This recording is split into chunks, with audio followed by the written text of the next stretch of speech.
नमस्ते शेतकरी मित्रांनो, मी सुमित नागपुरे. स्वागत आहे आपलं नागपुरे ॲग्रो सोल्युशन या यूट्यूब चॅनलवर. आज आपण संतोष राऊत राहणार विटाळी, तालुका नांदुरा आणि जिल्हा बुलढाणा, आज यांच्या प्लॉटला आपण व्हिजिट देण्याकरता थोडक्यातच आपण त्यांचं मनोगत घेण्याकरिता इथं यांच्या प्लॉटवर आलेला आहो मक्याच्या. तर संतोष, तुमचं नाव नंबर वगैरे सांगा. हां, माझं नाव संतोष दत्तूजी राऊत, मुक्काम विटाळी धानोरा, तालुका नांदुरा, जिल्हा बुलढाणा. तुमचा मोबाईल नंबर? माझा मोबाईल नंबर 9922013919. आज आपण यांच्यासोबत थोडक्यात मक्या पिकाविषयी आणि आपली बॅक किट आणि न्यूट्रीकार्प किट वापरलेली आहे यांच्याबद्दल आपण त्यांचं मनोगत जाणून घेऊया की त्यांना काय बेनिफिट झालेले आहेत आपल्या प्रोडक्ट वापरल्यामुळे. तर नमस्ते राऊत भाऊ. नमस्कार. हां, तर आज तुमचा मका किती दिवसाचा झालेला आहे? माझा मका हा 2 महिन्याचा झालेला आहे. ओके.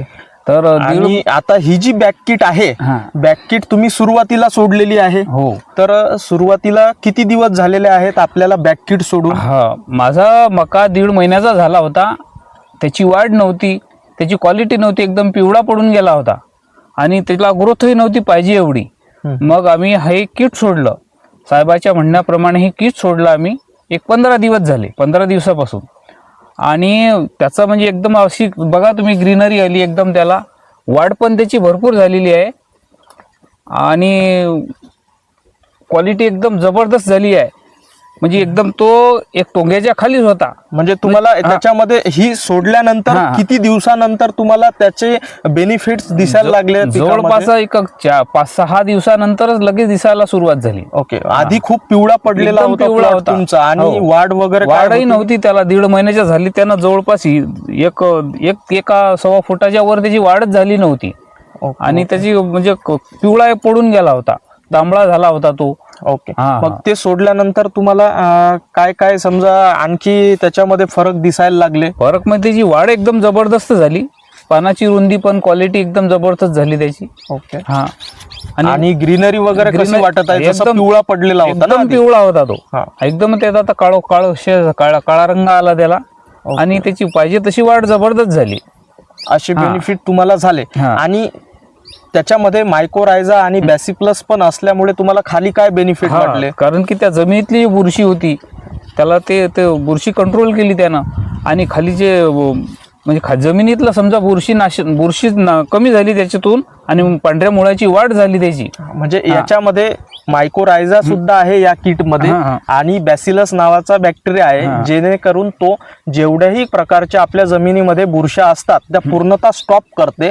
आणि मायकोरायझा असल्यामुळे मुळांची चांगली डेव्हलपमेंट होते असं. आणि ही जी आहे आपली न्यूट्रीकार्प किट, हे किती दिवसानंतर तुम्ही सोडली? मग याला 15 दिवस झाले आणि हे जवळपास 7-8 दिवस झाले, 7-8 दिवस आधी सोडलं. ओके. यामध्ये म्हणजे कसं आहे, खताचे कंटेन आहेत सर्व. म्हणजे तसंच बघू शकता आता शेतकरी मित्रांनो, ही किट एवढी महत्वाची आहे मका पिकाकरिता. कारण की आज आपण मक्याला पिवळा पडला तर झिंक वगैरे देतो, बरोबर, फेरस देतो, सल्फर वगैरे पण टाकतो आपण, आणि झिंक वरून सुद्धा देतो आणि खालून सुद्धा देतो. तर याच्यामध्ये सर्व न्यूट्रिशन आहेत, जे अन्नद्रव्य पूर्ण जी काही कमतरता होते पिकामध्ये अन्नद्रव्यांची, ते पूर्ण पूर्तता करून देण्यासाठी न्यूट्रीकार्प किट ही एकदम बेस्ट आहे. याच्यामध्ये बघा, समोर घ्या कॅमेरा, याच्यामध्ये बघा नायट्रोजन पण आहे, फॉस्फरस पण आहे, त्याच्यानंतर पोटॅश पण आहे आणि झिंक जे मक्याला लागते भरपूर प्रमाणात ते सुद्धा इथं आहे, फेरस सुद्धा आहे आणि सल्फर सुद्धा आहे. आणि हे एवढं असून सी म्हणजे कार्बन सुद्धा याच्यामध्ये दिलेलं आहे. त्याच्यामुळे आणखी अप्रतिम रिझल्ट त्या प्रोडक्टमुळे मक्या पिकाला मिळतात. तर हे सोडल्यानंतर आणखी काय तुम्हाला फरक वाटला? नाही, फरक असा की आपण जे खत टाकून रासायनिक खत शेताला टाकतो तर ते लवकर लागत नाही, खूप दिवस लागतो त्याला, भरपूर पाणी मिळत नाही, पण तसे पडून राहतात. आणि हे जर आपण ड्रीपमध्ये सोडलं तर ते ऑब्झर्व म्हणजे जे खत आपले पडून असते तर त्याला पिकाला मिळून द्यायचं काम करते.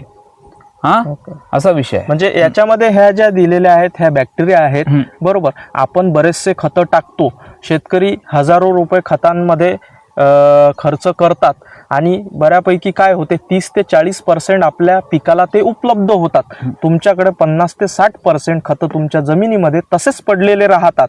तर ते पिकाला मिळवून देण्यासाठी ही जी किट आहे न्यूट्रीकार्प किट, याच्यामध्ये जे nitrogen, phosphorus, potash, zinc, ferrous, sulphur आणि कार्बन आहे हे पिकाला उपलब्ध करून देण्याचे कार्य करतात. त्याच्यामुळे चांगल्या प्रकारे तुम्हाला पिकामध्ये डेव्हलपमेंट दिसते, ग्रीनरी दिसते, बरोबर, रुंदी दिसते पानांची चांगली आणि वाढ सुद्धा दिसून येते असं. आणि एवढंच नाही तर माझ्याकडे ज्वारीचं पीक आहे, गहू आहे, त्याला पण मी हे स्प्रेमध्ये घेतलं आहे. त्याचा पण जबरदस्त रिझल्ट भेटला आहे मला. त्याला क्वालिटी आली, गव्हाची उंबी मोठी झाली. हां.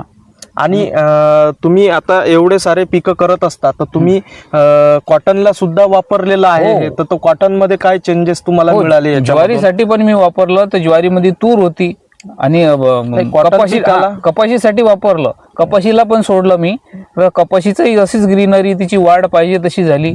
आणि सांगायचं आपल्या बोंडाची, आपल्या कैऱ्याची जी साईज होती ती एकदम वाढून गेली. ओके. हा हा, साईज मोठी झाली, त्यामुळे बोंड मोठं झालं. ओके. उत्पन्नात वाढ झाली त्यामुळे.